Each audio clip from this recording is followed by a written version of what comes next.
Shalom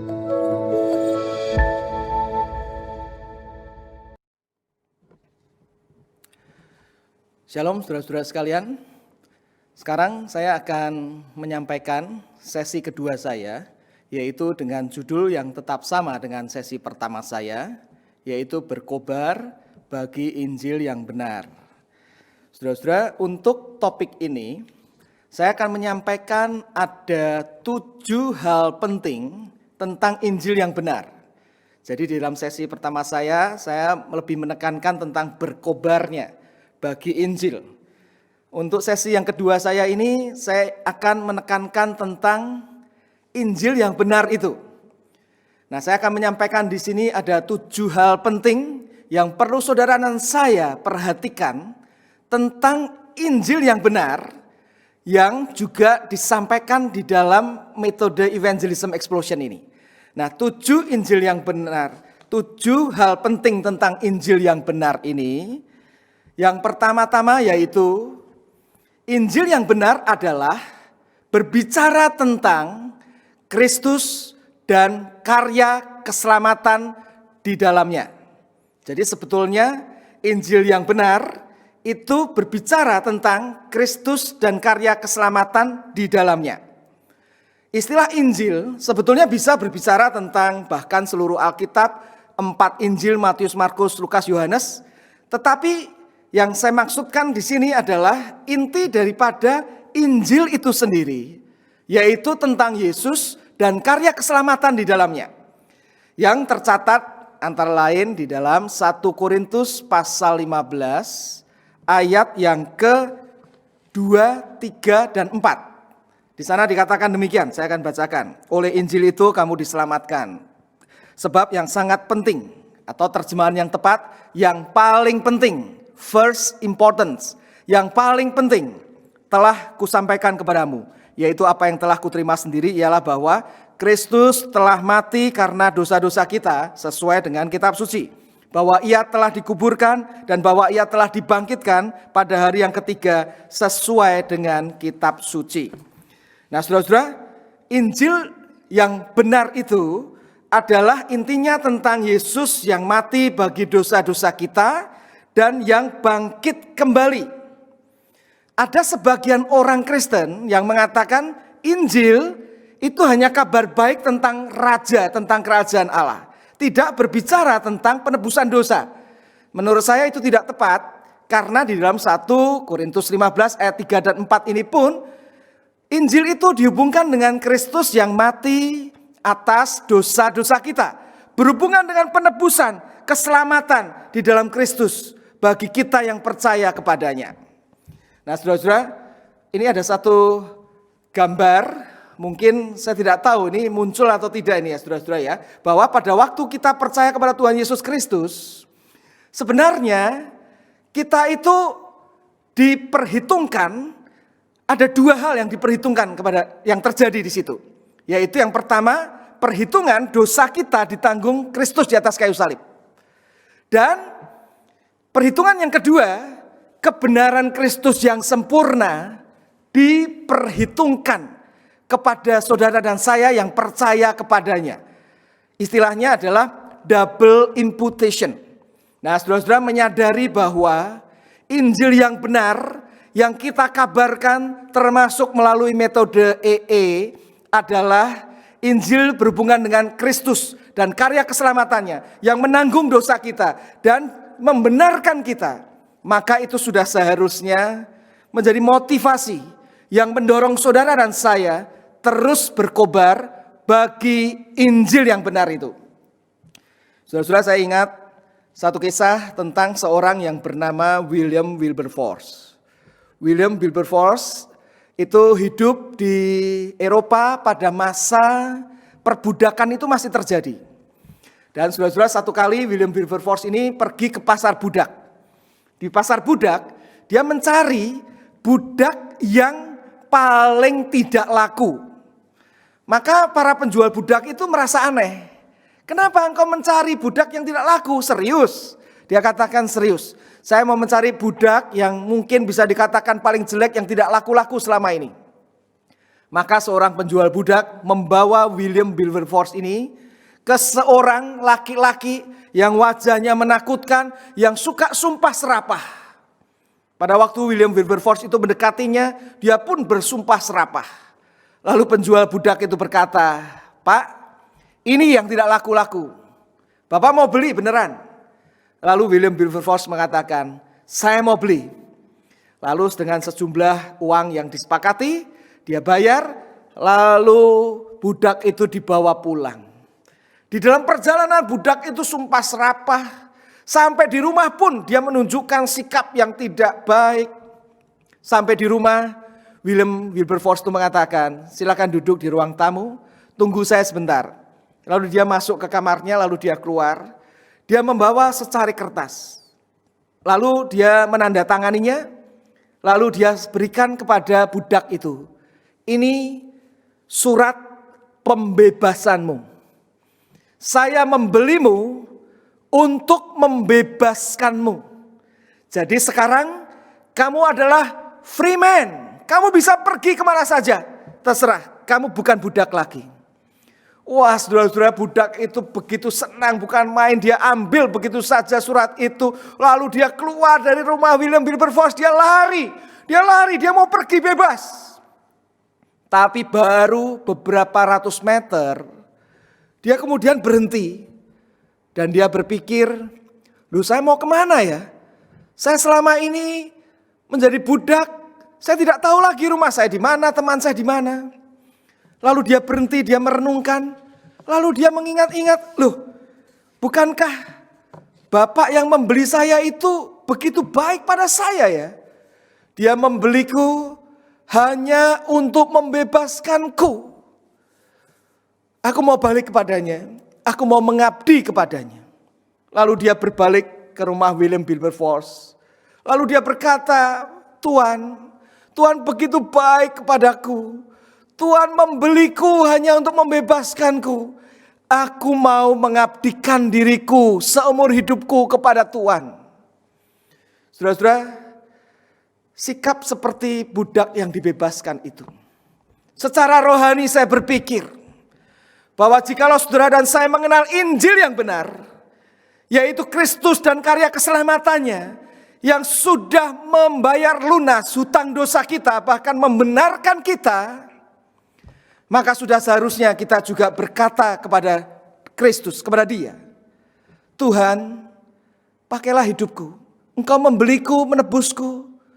Dengan darah yang mahal, aku mau berikan hidupku kepadamu seumur hidupku. Dan biarlah itu memotivasi saudara dan saya untuk terus berkobar bagi Injil Kristus." Yang kedua, saudara-saudara, hal penting kedua tentang Injil yang benar, yaitu Injil yang benar, yaitu Kristus dan karya keselamatannya itu, adalah pusat seluruh Alkitab. Seluruh kitab suci, 66 kitab itu, pusatnya, intinya adalah Injil yang benar itu, yaitu Kristus dan karya keselamatannya. Lukas 24 ayat 27 mengatakan demikian. Lalu ia, Yesus, menjelaskan kepada mereka, yaitu dua muridnya yang berjalan ke Emmaus bersama Tuhan Yesus, Kleopas dan salah satu temannya, apa yang tertulis tentang dia dalam seluruh kitab suci. Mulai dari kitab-kitab Musa dan segala kitab nabi-nabi. Seluruh kitab suci itu berbicara tentang Yesus Kristus dan karya keselamatannya. Nah, saudara-saudara, pemahaman seperti ini itu bukan mengecilkan akan peran Allah Bapa dan Allah Roh Kudus. Tidak, saudara-saudara. Karena di dalam Yohanes 1 ayat 18 itu dikatakan di sana bahwa tidak ada seorang pun yang melihat Bapa, Allah Bapa, kecuali anak tunggal Bapa, yaitu Yesus Kristus yang menyatakannya. Jadi saudara dan saya hanya bisa mengenal Allah Bapa melalui Tuhan Yesus Kristus. Dan di dalam Yohanes 16 ayat 14 kita bisa tahu bahwa peran Roh Kudus yang terpenting itu meninggikan Kristus. Jadi memang seluruh Alkitab ini pusatnya adalah Kristus, dan tatkala kita berpusat pada Kristus, kita bisa mengenal Allah Bapa dengan benar, kita bisa mengenal Allah Roh Kudus dengan benar, yaitu tugas utamanya meninggikan Kristus. Di dalam pengakuan iman rasuli pun juga demikian ya saudara-saudara ya. Kalau saudara perhatikan gereja saudara ada pengakuan iman rasuli, maka penjelasan tentang Allah Bapa itu cuma satu kalimat. Aku percaya kepada Allah Bapa yang Maha Kuasa, pencipta langit dan bumi. Sudah. Setelah itu tentang Yesus Kristus, tentang Yesus Kristus, tentang Yesus Kristus. Lalu tentang Allah Roh Kudus juga cuma satu kalimat, pendek. Aku percaya kepada Roh Kudus. Ini bukan mengecilkan Allah Bapa dan Allah Roh Kudus, tetapi memang Kristus dan karyanya itu yang menjadi pusat akan membuat kita memahami Allah Tritunggal dengan benar. Dan saudara-saudara di sini dikatakan Lukas 24 ayat 27 bahwa seluruh kitab suci mulai dari kitab-kitab Musa dan segala kitab nabi-nabi itu menulis berbicara tentang Yesus. Nah, saudara-saudara, apakah yang dimaksud dengan seluruh kitab suci di sini? Apakah termasuk seluruh pasal, seluruh ayat, atau hanya garis besar kitab suci? Nah, saudara, kalau kita perhatikan, maka sebenarnya ini termasuk bahkan seluruh ayat, seluruh pasal di dalam Alkitab. Kenapa, saudara-saudara? Yaitu ada beberapa alasannya. Alasannya yang pertama, kata seluruh kitab suci, pasagrafe, itu dipakai sekali lagi, itu di 2 Timotius 3 ayat 16, yaitu segala tulisan. Segala tulisan itu bisa diterjemahkan seluruh kitab suci. Segala tulisan diilhamkan Allah. Nah, pada waktu kita membaca 2 Timotius 3 ayat 16, segala tulisan diilhamkan Allah, itu berbicara tentang segala ayat pasal semuanya, bukan? Nah, demikian juga sebenarnya seluruh kitab suci, segala tulisan itu berbicara tentang Kristus. Nah, tentunya saudara-saudara, kita selalu melihat konteksnya ya. Jadi ayat atau pasal tidak mungkin ditulis di luar konteks kitab itu ditulis. Dan seluruh kitab suci bicara tentang Yesus. Makanya bisa dikatakan bahwa seluruh ayat, seluruh pasal juga bicara tentang Yesus. Charles Spurgeon memberikan satu ilustrasi seperti ini. Seluruh jalan di Inggris bisa dikatakan menuju ke kota London. Biarpun jalan yang kecil, itu sebetulnya bisa berhubungan dengan jalan yang lebih besar, jalan yang lebih besar, jalan besar, jalan tol sampai ke kota London. Demikian juga ayat, pasal di dalam Alkitab dimanapun itu bisa ada kaitannya dengan bagian pasal itu ditulis, bagian kitab itu ditulis, dan seluruh kitab suci bicara tentang Yesus Kristus. Contohnya, saudara-saudara, contohnya. Pernah ada orang yang bertanya, Pak, kalau seluruh bagian Alkitab bicara tentang Kristus dan karya keselamatannya, bicara tentang Injil yang benar, apa kaitannya semut dengan Tuhan Yesus? Saya tanya, maksudnya apa? Ya di Amsal pasal 6, di sana dikatakan belajarlah dari semut. Lalu gimana kaitannya dengan Tuhan Yesus? Saudara-saudara, saya kemudian mengatakan bahwa kitab Amsal itu memang ditulis itu mirip dengan kitab hikmat pada waktu itu yang sekuler. Bahkan ada kata-kata kalimat yang sama. Tetapi tetap berbeda karena apa? Kitab Amsal itu ditulis di dalam konteks takut akan Tuhan, takut akan Tuhan. Hikmat karena takut akan Tuhan. Dan kata takut akan Tuhan, takut akan Tuhan itu muncul 17 kali, sekali lagi takut akan Allah, 18 kali. Dari pasal 1 ayat 7 muncul takut akan Allah, pasal 31 ayat 2 terakhir takut akan Tuhan. Nah, kitab Amsal ditulis dalam pengertian itu. Dan definisi yang paling jelas takut akan Allah itu apa? Kalau kita lihat di dalam 1 Petrus 1 ayat 18, 19, 17, 18, 19, maka di sana dikatakan bahwa yang dimaksud dengan hidup ketakutan akan Allah itu dasarnya, motivasinya adalah karena menghargai, menghormati keselamatan di dalam Kristus. Demikian juga di dalam kitab Amsal, itu menghargai, menghormati keselamatan dari Allah yang telah membebaskan umat Israel dari Mesir. Jadi kitab Amsal pun berbicara tentang hikmat yang kita lakukan, termasuk belajar dari para semut, itu dalam konteks kita menghargai, menghormati keselamatan yang sudah digenapi di dalam Kristus. Jadi semuanya tetap berbicara tentang Yesus. Itu hal penting tentang Injil yang benar yang kedua. Yang pertama tadi adalah Kristus dan karya keselamatannya yang dimaksud dengan Injil yang benar. Dan yang kedua hal yang penting adalah merupakan pusat dari seluruh Alkitab. Dan hal penting yang ketiga, Injil yang benar, yang dimaksud dengan Injil yang benar yaitu ajaran yang berbeda dengan agama-agama. Ajaran yang berbeda dengan agama-agama, yaitu semua agama, semua kepercayaan di dunia ini itu mengajarkan ajaran moralistik, legalistik, bersandar pada kebaikan diri kita untuk bisa menyenangkan Tuhan. Contohnya saudara-saudara, tatkala manusia jatuh dalam dosa, maka Adam dan Hawa yang jatuh dalam dosa, Kejadian 3 ayat 7, itu sudah mencatat demikian. Mereka menyemat daun pohon ara dan membuat sawat. Pada waktu sadar mereka berdosa, dosa mau diatasi dengan suatu perbuatan. Dan perbuatan Adam dan Hawa pada waktu itu adalah menutupi dosanya dengan membuat pakaian dari daun pohon ara. Dan prinsip ini diikuti oleh semua agama, semua kepercayaan di dunia ini. Yaitu dosa mau diatasi dengan perbuatan. Entah itu perbuatan baik, perbuatan mulia, tapi perbuatan manusia mau mengatasi dosa. Dan itu tidak mungkin. Karena di dalam pasal yang ketiga juga, ayat 21, Tuhan mengganti pakaian dari daun pohon ara itu. Yaitu dikatakan di dalam Kejadian 3:21, dan Tuhan Allah membuat pakaian dari kulit binatang untuk manusia dan untuk istrinya itu, lalu mengenakannya kepada mereka. Jadi saudara-saudara, ajaran daripada Tuhan, Injil itu berbeda. Yaitu kita tidak bisa mengatasi dosa dengan perbuatan kita, tetapi melalui pengorbanan Allah. Kulit binatang itu menunjukkan ada yang dibunuh binatang. Dan binatang yang dikorbankan itu sebetulnya diulang-ulang oleh bangsa Israel melalui korban domba, korban binatang, yang sebetulnya menunjuk kepada sang anak domba Allah, yaitu Yesus Kristus sendiri.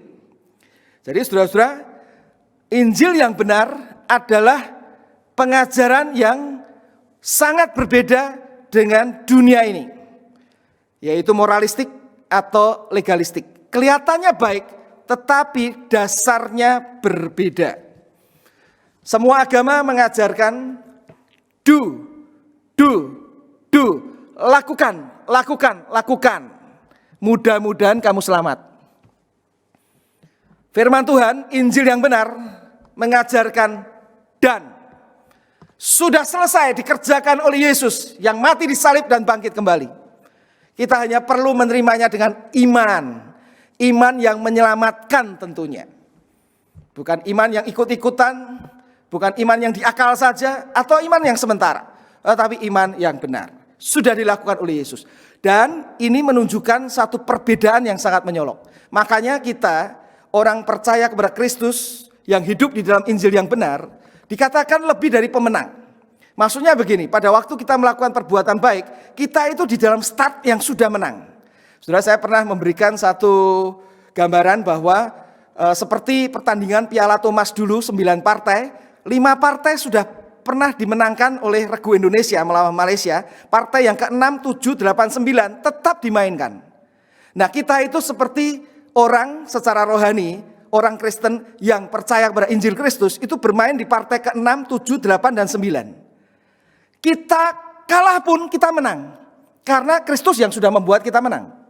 Kalau kita menang di dalam pergumulan kita, ya kita karena sudah menang, tetapi yang menentukan menang bukan kita, tetapi Kristus yang sudah menentukan menang.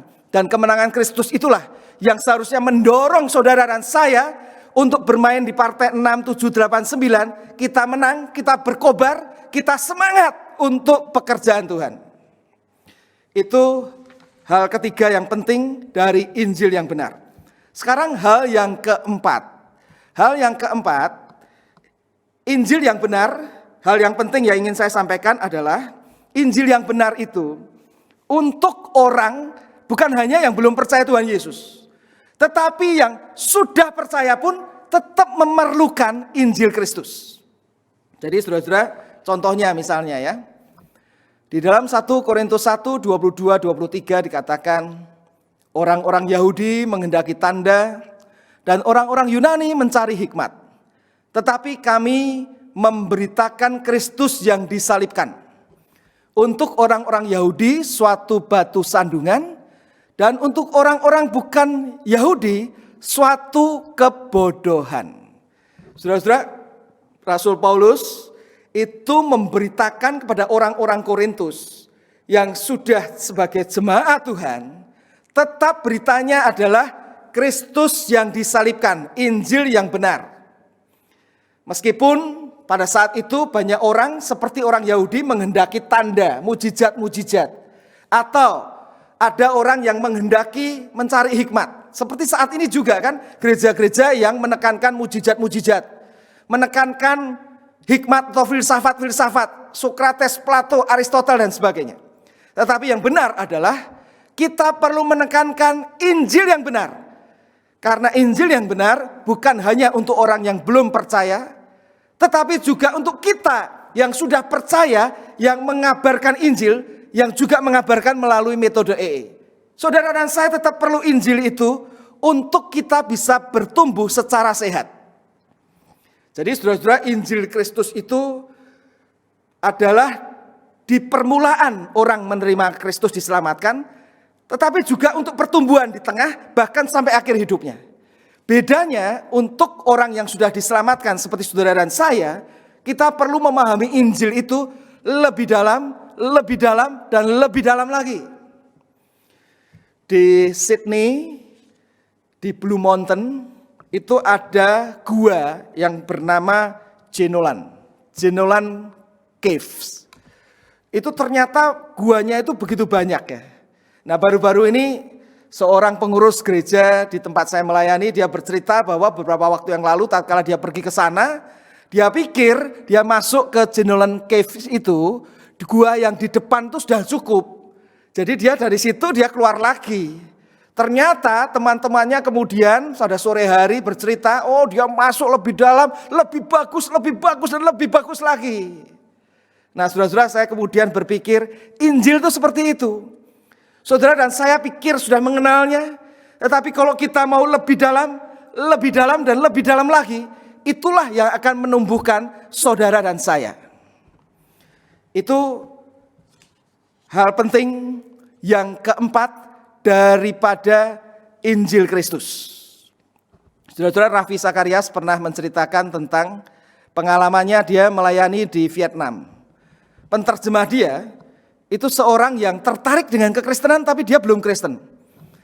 Jadi setelah dia kemudian menyampaikan Injil, lalu dia pergi, rupanya penterjemah itu rindu untuk bisa coba memahami Injil.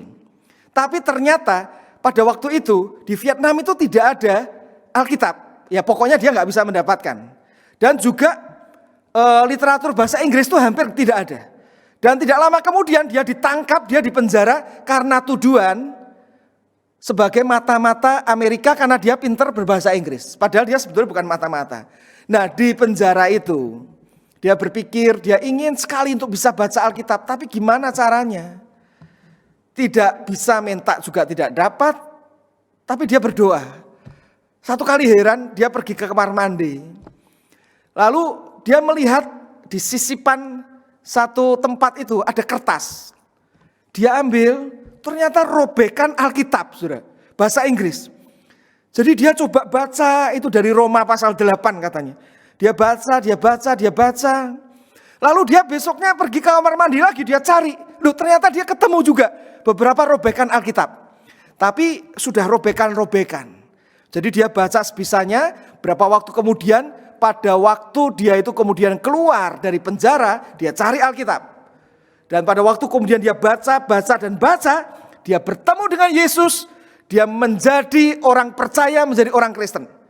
Dan kemudian sebagai orang Kristen, dia bertumbuh, dia bersaksi juga melalui Injil yang diberitakan di dalam Alkitab. Dan dia bersaksi, Injil menolong dia untuk memahami keselamatan di dalam Kristus. Injil Kristus itu yang menyelamatkan, juga menolong dia untuk bertumbuh dengan motivasi yang benar, melayani Tuhan dengan benar, hidup bagi pekerjaan Tuhan dengan benar. Itulah Injil yang benar juga untuk orang yang sudah percaya, bukan hanya untuk orang yang belum percaya. Dan yang kelima, saudara-saudara, Injil yang benar itu juga yang penting harus kita tahu adalah Injil yang merupakan berita yang tidak membosankan. Mungkin ada orang yang berpikir, tentang Injil saya sudah tahu. Tetapi saudara-saudara, mari kita melihat perkataan Rasul Paulus di dalam Efesus pasal yang ketiga, ayat 17-19, Rasul Paulus berkata demikian. Aku berdoa supaya kamu bersama-sama dengan segala orang kudus dapat memahami betapa lebarnya dan panjangnya dan tingginya dan dalamnya kasih Kristus. Dan dapat mengenal kasih itu sekalipun ia melampaui segala pengetahuan. Aku berdoa supaya kamu dipenuhi di dalam seluruh kepenuhan Allah. Oh saudara-saudara, Injil itu sebetulnya seperti batu permata yang punya berbagai sisi. Kita bisa melihat keindahannya dari sisi sini, dari sisi sini, dari sisi sini. Sehingga sesungguhnya sebenarnya Injil Kristus itu tidak akan membosankan. Bahkan salah satu tes kesehatan rohani kita adalah apakah kita masih menyukai tatkala mendengar berita Injil Yesus Kristus yang mati dan bangkit dan segala kebenaran di dalamnya. Kalau kita tidak menyukai, berarti rohani kita itu sedang turun, saudara-saudara. Suatu kali ada seorang penceramah di Singapura yang selesai berceramah, ada seorang rohaniwan itu datang kepada dia dan mengatakan, Pak, tolong Pak, doain saya sebentar Pak. Saya ini melayani tapi saya sudah berbeban berat, tidak ada sukacita lagi. Saya merasa kering. Penceramah itu tidak siap sebetulnya mendoakan. Tetapi diminta on the spot untuk mendoakan. Lalu dia langsung berdoa pendek saja. Dia pegang rohaniwan itu lalu dia berdoa begini. Lord, open his eyes so he can see how much you love him. Tuhan, bukalah mata rohaninya supaya dia dapat melihat betapa besarnya Engkau mengasihi dia. Sudah cuma didoakan begitu, amin. Rohaniwan yang sedang kering itu berpikir kenapa singkat sekali ya. Tapi tatkala dia pulang, dia renungkan lagi. Oh benar ya, ternyata dia sudah menganggap Injil keselamatan kasih Kristus itu begitu biasa. Sehingga dia mulai berdoa, memohon ampun. Dia mulai untuk merenungkan Injil lagi. Dan disitulah dia dibangun. Dia semangat lagi untuk pekerjaan Tuhan. Saudara-saudara, bagaimana saudara dan saya bisa berkobar untuk Injil yang benar? Hidupilah Injil yang benar itu. Sukailah tiap-tiap hari, renungkanlah. Seperti Martin Luther pernah mengatakan, we need to hear the gospel every day. Because we forget it every day. Kita perlu mendengarkan Injil itu tiap-tiap hari, karena kita cenderung melupakannya. Kita perlu merenungkan tiap-tiap hari karena Injil tidak membosankan. Bahkan menolong saudara dan saya untuk bisa semangat terus melayani Tuhan. Bahkan untuk berkobar bagi pekabaran Injil. Itu yang kelima. Yang keenam sekarang saudara-saudara. Hal penting tentang Injil yang benar yaitu hanya Injil yang benar yang dapat memenuhi kebutuhan eksistensial manusia. Kebutuhan eksistensial manusia itu antara lain, saudara-saudara. Manusia itu memerlukan rasa aman. Manusia memerlukan pujian. Manusia memerlukan pengampunan atau penerimaan. Manusia memerlukan kasih, dikasihi, mengasihi. Manusia memerlukan kuasa. Manusia memerlukan kepuasan hidup. Itu kebutuhan eksistensial manusia. Dan sebenarnya kebutuhan itu hanya bisa dipenuhi itu hanya oleh Injil Yesus Kristus. Tetapi saudara lihat di dalam dunia ini terlalu banyak tawaran-tawaran palsu yang seolah-olah bisa memenuhi kebutuhan eksistensial manusia. Antara lain yang paling jelas adalah orang yang seringkali mengatakan UUD, bukan undang-undang dasar, tetapi ujung-ujungnya duit. Manusia dijanjikan untuk bisa mendapatkan rasa aman lewat duit. Orang berpikir punya uang, oh punya rasa aman. Punya uang banyak, bisa beli barang bagus, dapat pujian. Bahkan kita bisa menerima pengampunan Tuhan sepertinya dengan menyumbang. Nyumbang gereja, nyumbang pelayanan Tuhan. Sepertinya uang itu berkuasa memang. Kita juga bisa membeli kasih. Kita punya kuasa dengan uang. Bahkan uang itu seringkali memberikan kepuasan hidup, tetapi yang palsu. Hanya Injil Kristus yang memberikan kepuasan yang sejati. Sekarang saudara-saudara, hal penting yang ketujuh dari Injil yang benar yang saya akan sampaikan di sini yaitu hanya Injil Kristus, Injil yang benar itu yang bisa memenuhi kebutuhan fundamental manusia.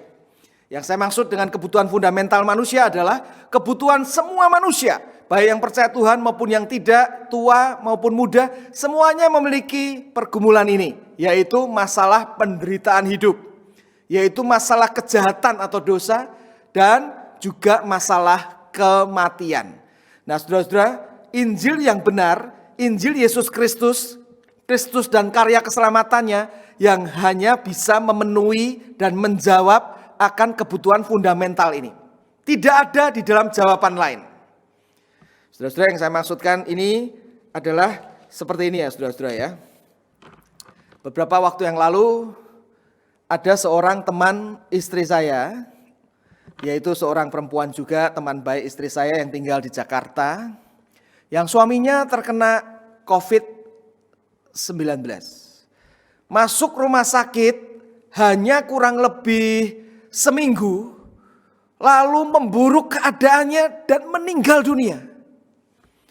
Saudara-saudara, pada saat suaminya itu meninggal dunia di rumah sakit, sang istri itu sedih bukan main, lalu telepon ke istri saya dan dia menanyakan mengapa ya suami saya harus menderita terkena COVID-19 dan kemudian mati. Sepertinya itu kena kutukan Tuhan.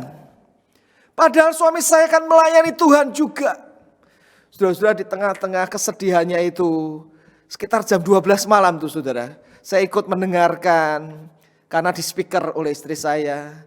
Lalu kemudian di tengah-tengah pertanyaannya itu, tiba-tiba teman istri saya itu yang kenal saya juga mengatakan, Pak Paulus di situ enggak?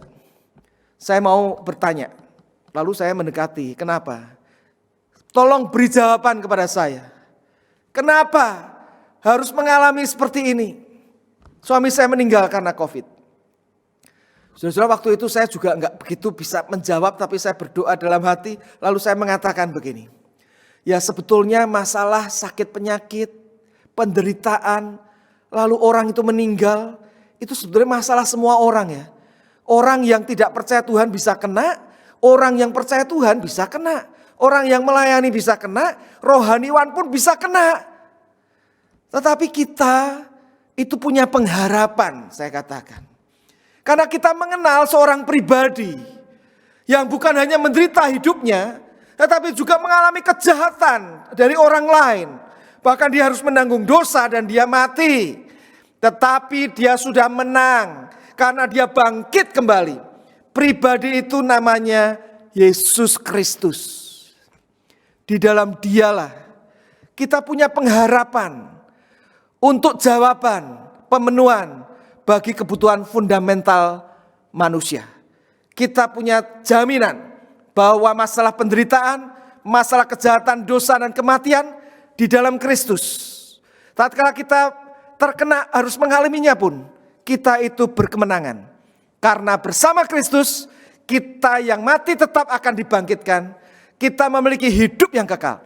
Dan Injil yang saudara dan saya sebarkan, termasuk melalui metode evangelism explosion, adalah Injil yang memenuhi kebutuhan fundamental manusia juga. Dan biarlah itu menjadi dorongan bagi saudara dan saya untuk terus berkobar bagi pengabaran Injil yang benar itu, bagi kemuliaan nama Tuhan kita Yesus Kristus. Maukah saudara saya berdoa bagi setiap saudara, supaya saudara memiliki hati yang terus berkobar bagi Injil Kristus. Nama Tuhan dimuliakan. Saudara bisa berkobar seumur hidup saudara untuk boleh dapat menjalankan tugas mulia ini. Tuhan memberkati EE Indonesia, Tuhan memberkati semua saudara. Mari kita berdoa. Kami bersyukur kepadamu ya Tuhan, untuk panggilan-Mu kepada setiap kami. Bukan hanya untuk menjadi anak-anak Tuhan, tetapi juga boleh mengabarkan Injil Kristus bagi orang lain. Tuhan, saat ini kami sudah mendengar tentang 7 hal penting tentang Injil yang benar, Injil Yesus Kristus, yaitu Injil yang benar adalah berhubungan dengan Kristus dan karya keselamatannya. Dan itu merupakan pusat daripada berita Alkitab yang berbeda dengan agama-agama di dunia ini. Dan itu berguna bagi orang untuk diselamatkan yang belum percaya maupun kami yang sudah percaya untuk dapat bertumbuh di dalam iman. Dan kami juga diingatkan bahwa berita itu adalah berita yang menyukacitakan dan bukan membosankan. Karena berita itulah berita satu-satunya yang secara sejati memenuhi kebutuhan eksistensial kami dan kebutuhan fundamental manusia. Tuhan, biarlah kebenaran firman-Mu ini yang sudah kami dengarkan bersama boleh terus mendorong akan hati kami untuk boleh terus hidup menjadi saksi-saksi Injil yang benar, saksi-saksi Kristus bagi kemuliaan nama-Mu. Berkati ya Tuhan untuk Board EE Nasional Indonesia, pengurus EE Indonesia, setiap kami alumni EE.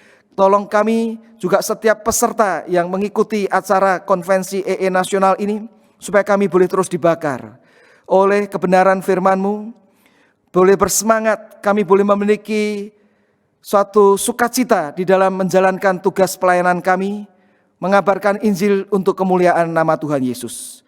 Kami bersyukur memohon semua ini di dalam nama Tuhan Yesus Kristus. Amin.